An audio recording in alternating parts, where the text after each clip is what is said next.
nerds, and welcome back to the Edge of the Sky. Last time we did Phase 1 of Resurgence. Today we are doing Phase 2 of Resurgence, so let's just go ahead and jump on in. So, just a little recap. We are coming back to take over Olympia City again from Kairos. We have split off into our teams. We are going off into the city to go and find 4 at the sniper location so he can take out one of the sub-leaders. Alright, we've broken off into our teams with me by myself. Oh, that is so lonely. Of course, it's raining. I sigh, grateful for my hood. I've heard it's always raining in the slums. I hope this won't affect 4's mission. Ew, always raining? That's kind of dreary.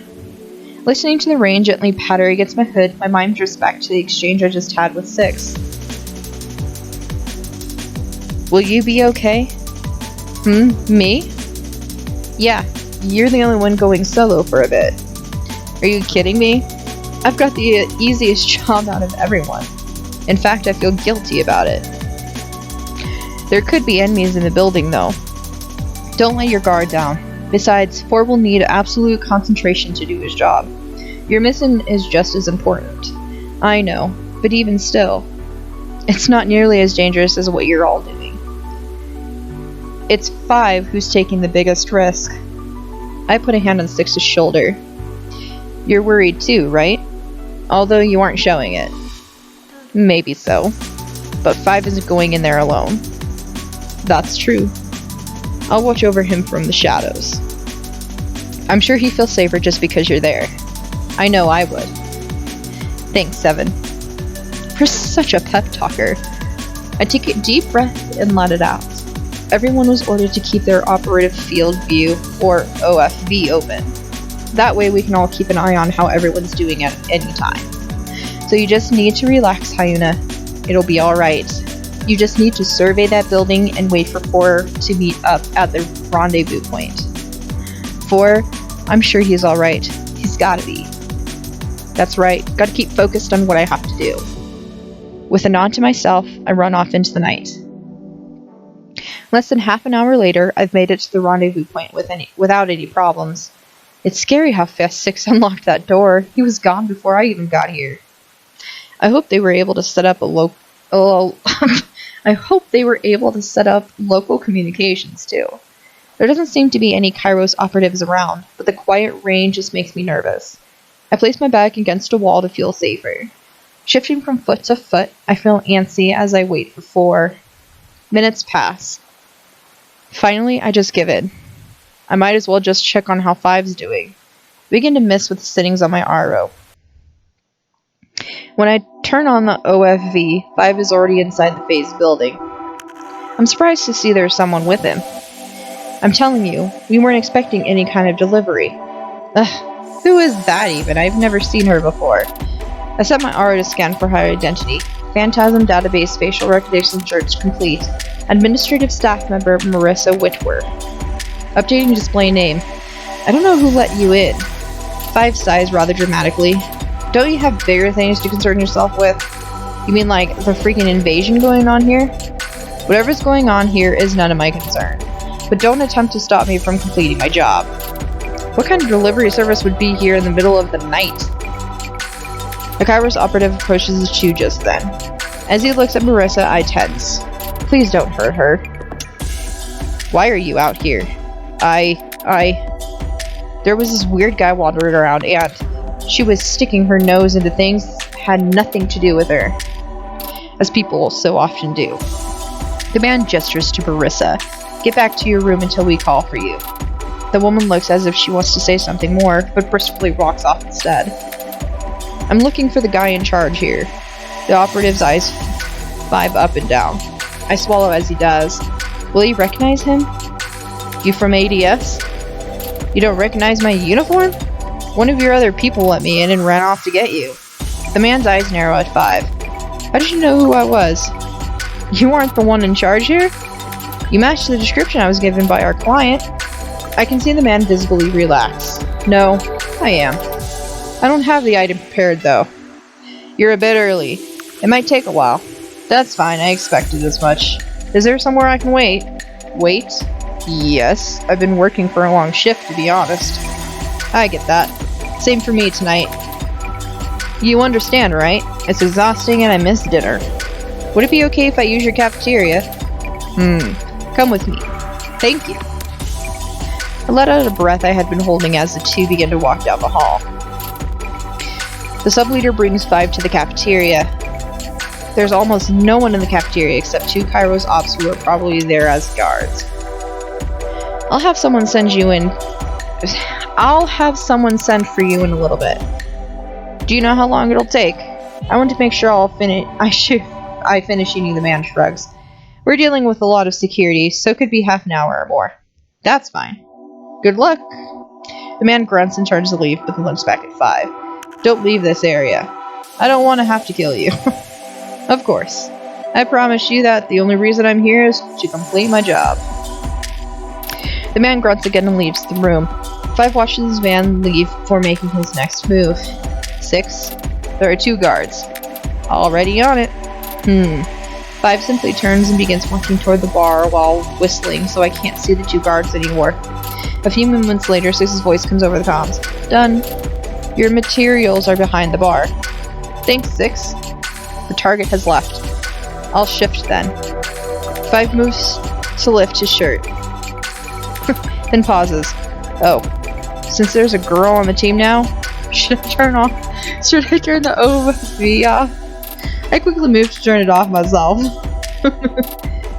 Through the comms, I say. It's okay, I'm not watching. With a sigh, I count our blessing that everything is going well so far. I'd better do another check to make sure I'm alone before reactivating the OFV. Nodding to myself, I set off to do just that. After checking the building again, I find that I'm still, in fact, alone. A good thing, but a little creepy, and I'm getting tired again. At least the rain stopped. I'll just check on the team again. It's good to know your team's status, right? I guess we're checking on 5 again. When I turn back on 5's OFV, I'm surprised to see him casually wandering the corridors. This time dressed differently.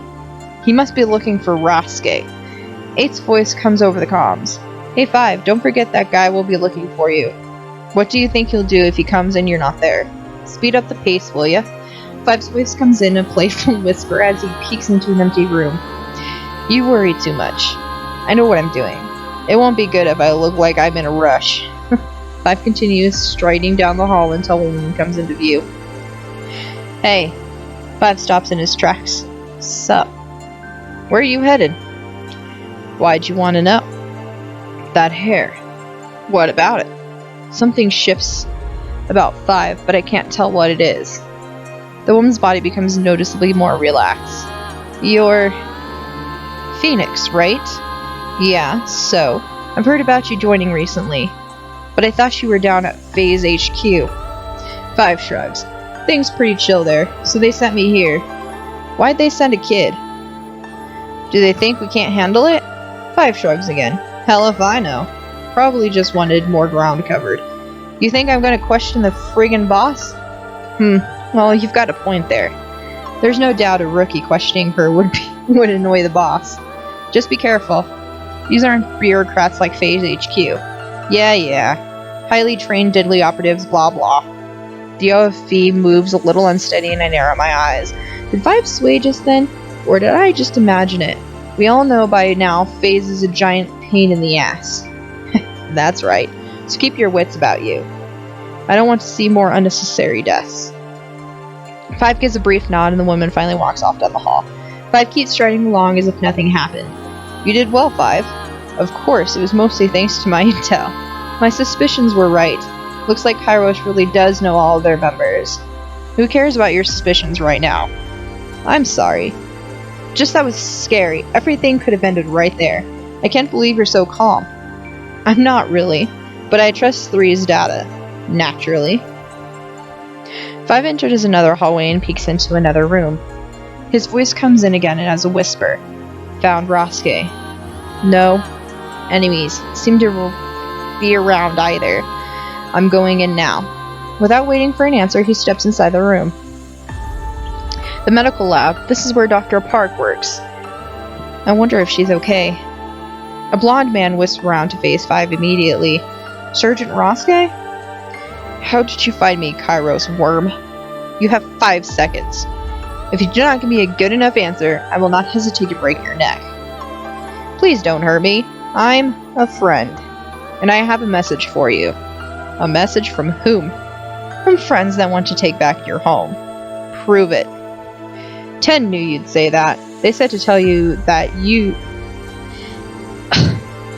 Oh my gosh, there's too many at use. They said to tell you that you still owe them for that broken table in their room. They also said they'd kill you if you'd mess this up. Sounds like 10. Alright, so maybe I believe you. What's the message? 5 takes out a small data device and holds it out to Roske. Roske glares down at it before quickly grabbing it out of 5's hand and going over to a nearby computer. Is 4 here? Roske glances at 5, looking suspicious as ever. No, he left to go find a way out of this mess. I assume that he is healed enough. I had no intention of stopping him. Oh. After tapping at the computer for a bit, Roske quickly reads whatever he sees on screen.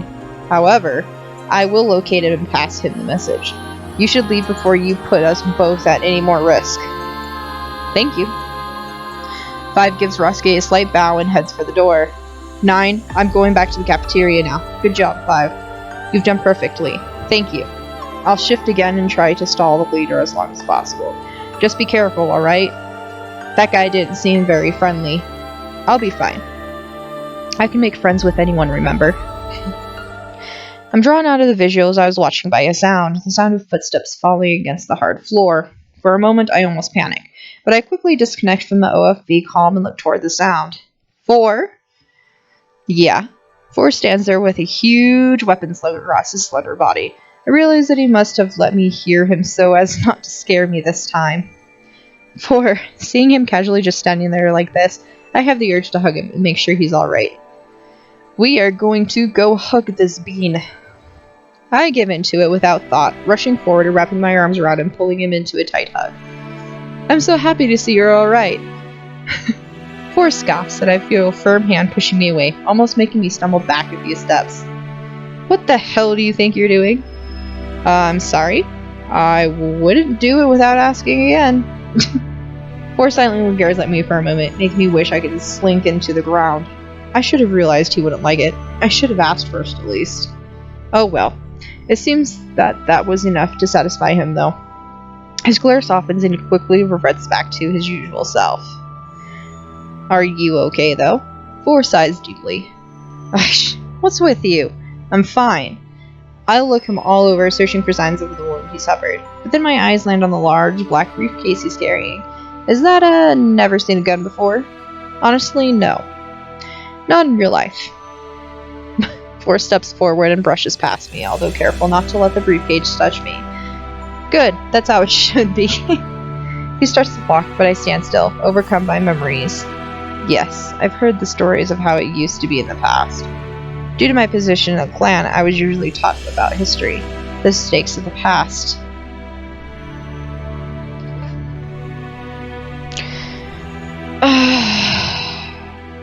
You know what, we're going to stay silent for this one. Although I learned many horrible stories, I'm not sure I should be giving my opinions about them. To my surprise, it's 4 who speaks up instead, putting down the briefcase for a moment. Dangerous weapons don't belong in hands of entitled idiots. The only people who should have lethal weapons are those who intend to kill with them. Having this makes me a murderer. I accepted that a long time ago. Still, I wish I didn't have to use it. 4 closes his eyes and sighs, rubbing the back of his neck. I just mean, on this mission, because of 5. 5? 4 begins walking away from me again. He hates any weapon, but he hates guns the most. They terrify him. Oh, so I try to avoid using them on missions with him. Enough talking. 4 bends down and lifts his briefcase. But even from behind, I don't miss him wincing. Are you sure you're feeling alright? I said I'm fine, and I have a job to do, so it doesn't matter. That's not the answer I was looking for. It's what you get. Come on, we have to get up to the roof. The conversation forcibly ended. I silently follow 4. The moment we reach the rooftop, I move in front of 4.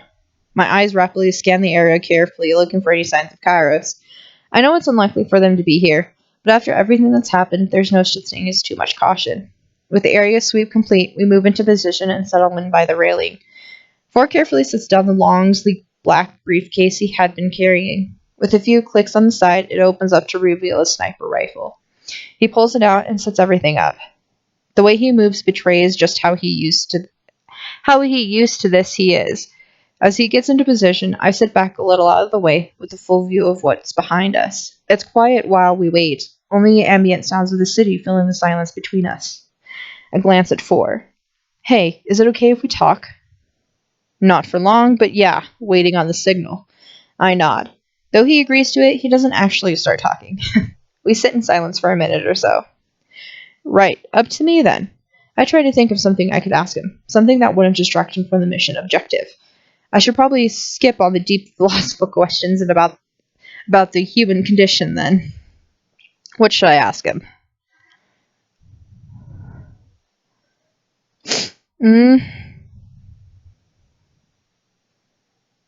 Should we just pry for how are you really? I don't really want to go for any advice. So it's either between random or really.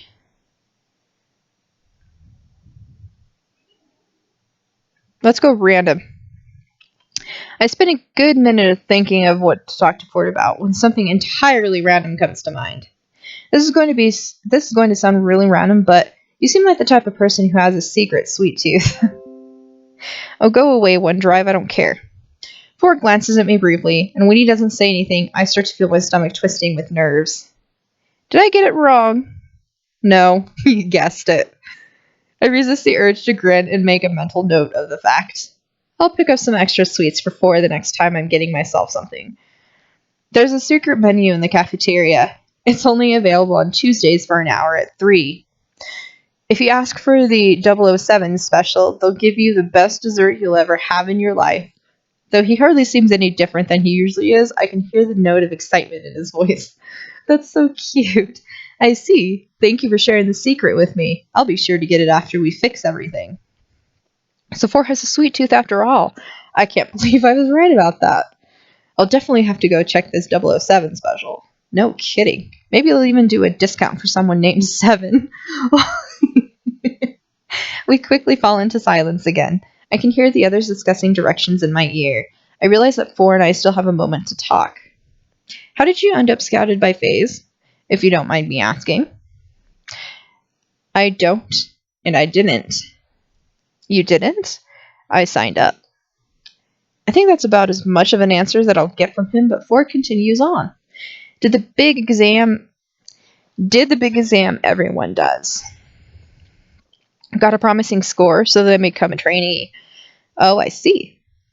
I'd heard about the exam before, the P.H.A.N.T.A.S.M aptitude test, though only through rumors and bits and pieces that I managed to gather from my time of traveling with my clan.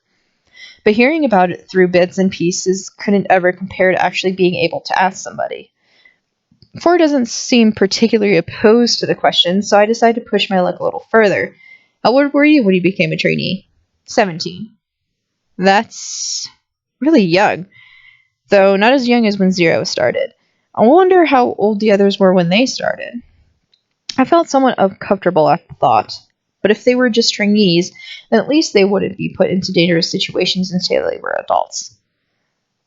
Whatever other questions I might have thought are quickly thrown away as our commands come to life. Ready? 5's voice sounds unusually quiet in my ear, but it's enough to bring the tension back to me full force. I have to remind myself not to clench my jaw so tightly as I glance at 4. He's got this. We've got this. I have the target in my sights. 5, shift your body to the right.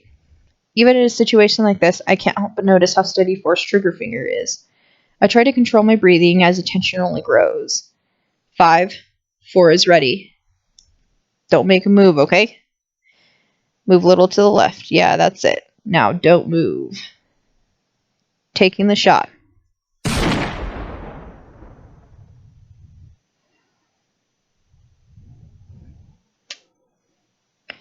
Did it hit? Yeah. I don't know how to feel. What do I say? Good job. Congratulations. Life was just ended down there. What can I possibly say to 4 or 5 right now? While struggling with my thoughts, an unfamiliar voice rings in my comms. Hello, Haiyuna. Long time no see. That voice. That moment, I feel a sharp pang of clarity. Nish? Who are you talking to? Someone is contacting me. I haven't heard that name in a while. I hoped our reunion would be face to face first, but it's good to hear your voice again. How are you contacting me through my arrow? Why right now? Don't tell me you're with the enemy. We need to try and track them. You're blind, Haiyuna. Kairos isn't the enemy. P.H.A.N.T.A.S.M is. Kairos is trying to fix things to make it better for everyone, not just the rich and powerful. How can you say that kind of crap, Nish? Especially after all Kairos has done. I haven't known if you were okay all this time, and now you're contacting me out of the blue saying you're with the people who are the cause of all this hell? You really don't get what's going on or why I have to do this. You're always so stubborn. Unfortunately, I can't allow your team to track me. We'll continue this conversation later. What? Nish? Nish! Damn it! They cut out, huh? Who was that? My twin brother. You have a twin brother in Kairos? I don't know. I didn't... It's okay. Let's handle that later. The sun will be up soon. We need to get down to P.H.A.N.T.A.S.M. It'll take us a while to get through as it is. Shaken, but in no position to argue with my team is at risk. I nod. Yeah, you're right. 5 needs us. The team needs us. It's time to see what our plan has wrought. We don't say a word as we make our way down towards P.H.A.N.T.A.S.M. My head is spinning, and my heart is in my throat the whole way. When we got down to P.H.A.N.T.A.S.M, there was fighting everywhere, but Kairos operatives were fleeing past left and right. 4 only stayed focused on our personal objective, getting to 5. I was guarding 4, so I couldn't watch 5's OFV when it happened. But later, 0 would tell me. At the time of 4's kill, 5 was holding the data file he was supposed to deliver. As he took it from the man's hand, he was able to hold the target still so that 4 could take the clean headshot. After avoiding as much of the chaos as we could, when 4 and I finally made it into the command room, Kairos itself had immediately called a retreat as soon as the leader was killed, I'd heard later. Everything around us was in motion, P.H.A.N.T.A.S.M staff filing in, operatives fighting against enemy operatives. But I didn't notice at all once we found 5. He was covered in blood and other bits, cowering on the floor, shaking, sobbing. 4 didn't say a word, but I can tell that seeing him like that hurt him deeply. You were just doing your job, I'd tell him later. My well-meaning but useless sentiment was met with only silence. 5! I run to him while 4 confirms the kill. As soon as I reach him, I pull him into a hug. 5. It's okay. How can it be when the dead lie all around us? All throughout P.H.A.N.T.A.S.M, it'll be okay. It feels like a lie, but I don't know what to say. That's all I can do to ignore the blood and just hold 5's shaking body. Between sobs, 5 begins to speak in broken whispers. Why did he have to die? 5. I really hate guns. I hate killing. I hate all of this. It hurts so much. All I could do was hold him tighter. Oh my god, this is breaking my heart. Knowing that I'm absolutely powerless to help 5. This job is too hard on some people. I don't know why 5 is here, but I wish he didn't have to be. There's nothing I can say. Nothing can fix the kind of pain hurting one another brings. Words of comfort fall flat and empty against the shades of shattered lives. He was just doing his job. But what does a job mean against the needs of every human being? Oh my gosh. It's all just a bunch of people struggling towards their own goals and hurting each other. Just humans making everything more complicated than it should be. Forgetting what really matters. It was that day, as immense physical and emotional exhaustion came over me. That day, as I knelt holding 5, amidst the chaos around us, that I began to question, why did I come here? Oh my lord! That was such a heavy flippin' chapter! Oh, I feel like crying, but I know I shouldn't. I know I shouldn't. Um, okay, so it looks like we're going to be jumping into chapter 2. But damn, what a powerful freaking chapter. Holy shit, this game is going to send me on some flippin' emotional roller coaster, I swear. So I guess with that, I'm sorry if you cried with me. Um, but this was still an enjoyable game, and I really love this game so far. Despite the little bit of grammatical errors in there, it's still a really good game. So I hope you'll stick around and come back for chapter 2. We'll probably start that on Friday, or I might just start chapter 2 next week, just have like a chapter each week. So I'll figure it out, but I'll see you all again later. Bye bye.